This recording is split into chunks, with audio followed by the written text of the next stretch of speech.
Assalamualaikum warahmatullahi wabarakatuh. Perkenalkan, nama saya Aryandani Hermawan dari 10 IPS 3. Hari ini saya akan mempresentasikan persamaan dan perbedaan manusia purba di Indonesia dan di dunia dengan orang modern. Manusia purba di Indonesia. Kehidupan manusia purba di Indonesia diketahui melalui peninggalan fosil tulang belulang mereka.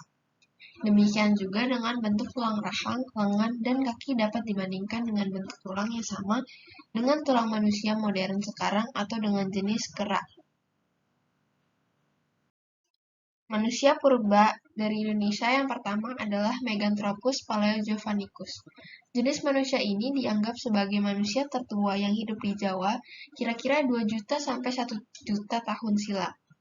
Manusia purba jenis ini memiliki ciri-ciri biologis, berbadan besar, kening menonjol, dan tulang pipi menebal. Makanan utamanya adalah tumbuh-tumbuhan. Fosil tulang rahang bawah manusia purba jenis ini ditemukan oleh Ralph von Koningswald pada 1941 di dekat desa Sangiran, Lembah Sungai, Bengawan Solo. Pithecanthropus erectus. Manusia jenis ini ditemukan oleh Eugene Dobis pada 1890 sampai 1892 di Desa Trinil dekat Ngawi, Madiun. Berdasarkan temuan tengkoraknya, jenis manusia ini bertumbuh agak kecil dan masih memiliki kemampuan pikir yang masih rendah. Volume otak kepalanya masih 900 cc, sedangkan volume otak manusia modern adalah lebih dari 1000 cc, dan jenis kera tertinggi 600 cc. Diperkirakan jenis manusia ini hidup kira-kira 1 juta hingga 600.000 tahun silam. Selanjutnya ada Homo soloensis. Kedua jenis manusia ini ditemukan pada 1931 sampai 1934.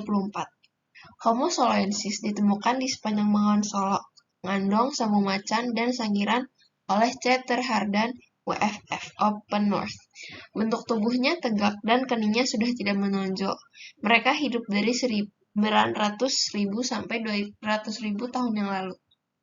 Adapun Homo wajakensis ditemukan oleh von Richthofen di Desa Wajak pada 1888 dan Eugene Dubois pada 1889.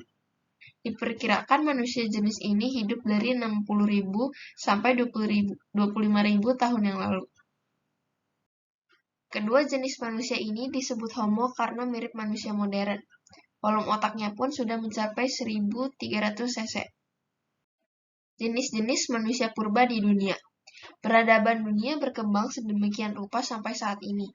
Begitupun dengan manusia yang tumbuh dengan kecerdasan yang meningkat dari masa ke masa. Sebelum manusia dalam dunia modern ini, manusia sudah lebih dulu membangun kehidupan pada zaman prasejarah. Hal ini ditandai dengan adanya teori evolusi yang mempercaya bahwa terdapat manusia purba menjadi nenek moyang umat manusia.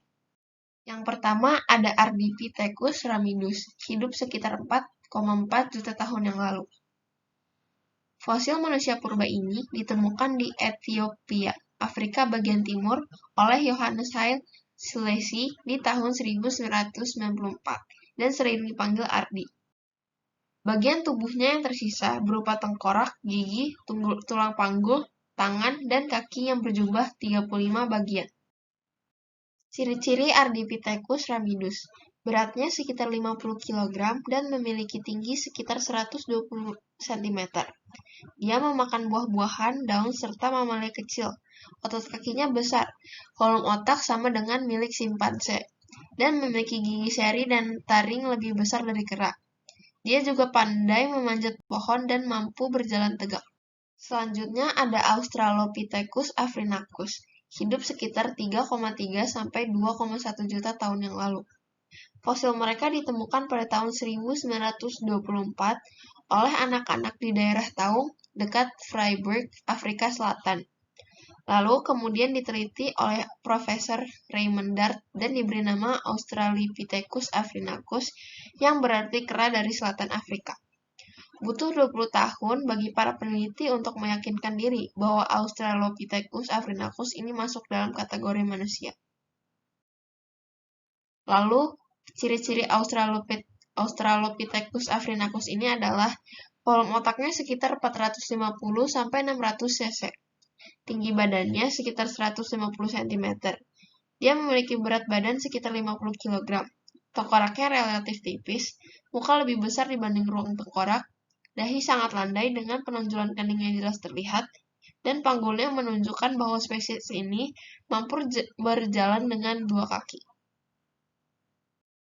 Selanjutnya ada Sinanthropus pekinensis. Pertama kali diperoleh di Zhoukoutin dekat Beijing, Tiongkok. Daerah tersebut sering disebut dengan Peking, membuat fosil Sinanthropus pekinensis dinamai sebagai manusia Peking Man. Mereka dikelompokkan sebagai manusia purba berdasarkan giginya yang ditemui oleh arkeolog Davidson Black tahun 1927. Walaupun manusia purba, volume otaknya diperkirakan sekitar 1000 cm sampai 1300 cm kubik, sama seperti volume otak manusia saat ini. Ciri-ciri Sinanthropus pekinensis: mempunyai kepala yang hampir menyerupai kera, memiliki hidung yang pesek, mempunyai tulang alis besar, mempunyai mulut yang sedikit agak maju, memiliki kaki serta tangan yang menyerupai manusia modern. Dia mempunyai tinggi badan antara 165 sampai 180 cm. Memiliki bentuk geraham besar dan juga rahang yang sangat kuat, mempunyai bagian belakang kepala yang tampak menonjol, dan memiliki volume isi otak kurang lebih antara 900 hingga 1200 cm. Selanjutnya ada Homo rhodesiensis. Homo rhodesiensis merupakan manusia purba dengan julukan manusia Rhodesian atau Broken Hill Man yang didasarkan bukti tengkorak yang masih cukup lengkap yang dikenal sebagai tengkorak Kabwe atau Broken Hill. Homo rhodesiensis ini sendiri ditemukan di sebuah tambang di Broken Hill, sekarang Kabwe, di utara Rhodesia, sekarang Zambia, oleh penambang Swiss Tom Zwickler pada tahun 1921. Spesimen ini sendiri pertama kali dijelaskan oleh Arthur Smith Woodward. Ciri-ciri Homo rhodesiensis: alis yang besar dan wajah yang lebar. Manusia rhodesiensis umurnya sekitar 125.000 dan 300.000 tahun yang lalu. Dan kapasitas kranial tengkorak Broken Hill hanya diperkirakan mencapai 1230 cc. Wajah lebar yang mirip dengan Homo neanderthalensis yang memiliki hidung besar dan lembah alis yang menonjol. Clark pada tahun 1976 mengklasifikasi sebagai Homo erectus. Perkiraan kranial tidak langsung adalah 110 unit. Lalu ada manusia purba modern. Manusia purba modern adalah manusia yang termasuk ke dalam spesies Homo sapiens dengan kapasitas otak kurang lebih 1450 cc. Hidup sekitar 15.000 hingga 150 tahun yang lalu. Manusia modern ini disebut modern karena hampir mirip atau menyerupai manusia yang ada pada saat ini atau sekarang. Yang pertama ada Homo cro-magnon. Cro-Magnon diperkirakan sebagai manusia modern atau Homo sapiens tertua dari Eropa. Fosilnya telah ditemukan di tahun 1868. Para arkeolog memperkirakan mereka sebagai nenek moyang ras Kaukasoid di Eropa. Homo cro-magnon kemungkinan memasuki Eropa dari Timur Tengah dan akhirnya menggantikan Homo neanderthal. Homo cro-magnon hidup dengan berburu dan meramu makanan, mengumpulkan buah-buahan dan akar-akaran, serta berburu hewan liar. Mereka tinggal di dalam gua dan kemah sederhana. Ciri-ciri Homo cro-magnon: dia memiliki tengkorak berbentuk kubah dan dahi yang lebar. Kapasitas tengkoraknya 1600 cc di atas rata-rata untuk manusia modern. Tengkoraknya memiliki tonjolan alis yang tebal dan tonjolan tulang di bagian belakang, yang merupakan ciri manusia Neanderthal dan Homo erectus. Struktur dan volume tengkoraknya tampak lebih mirip tengkorak ras-ras yang hidup di Afrika dan daerah tropis saat ini. Jenis-jenis manusia purba modern. Yang pertama adalah manusia Swancombe berasal dari Inggris. Yang kedua ada manusia Neanderthal ditemukan di lembah Neander. Lalu ada manusia Cro-Magnon ditemukan di gua Cro-Magnon. Lascaux Prancis dicurigai sebagai campuran antara manusia Neanderthal dengan manusia Gunung Carmel. Yang keempat ada manusia Schneider fosil dijumpai di negara Irak. Lalu ada manusia Gunung Karmel, ditemukan di gua-gua Tabun serta Skul, Palestina. Lalu ada manusia Steinheim berasal dari Jerman. Berdasarkan fosil-fosil yang ditemukan, para ahli menggolongkan manusia di dunia ke dalam 4 ras sebagai berikut. Yang pertama ada ras Australoid, yaitu golongan manusia yang kini sisanya hidup tersebar di pedalaman Australia. Lalu ada ras Mongoloid, yaitu golongan manusia yang jumlahnya paling banyak dan hidupnya tersebar di seluruh dunia.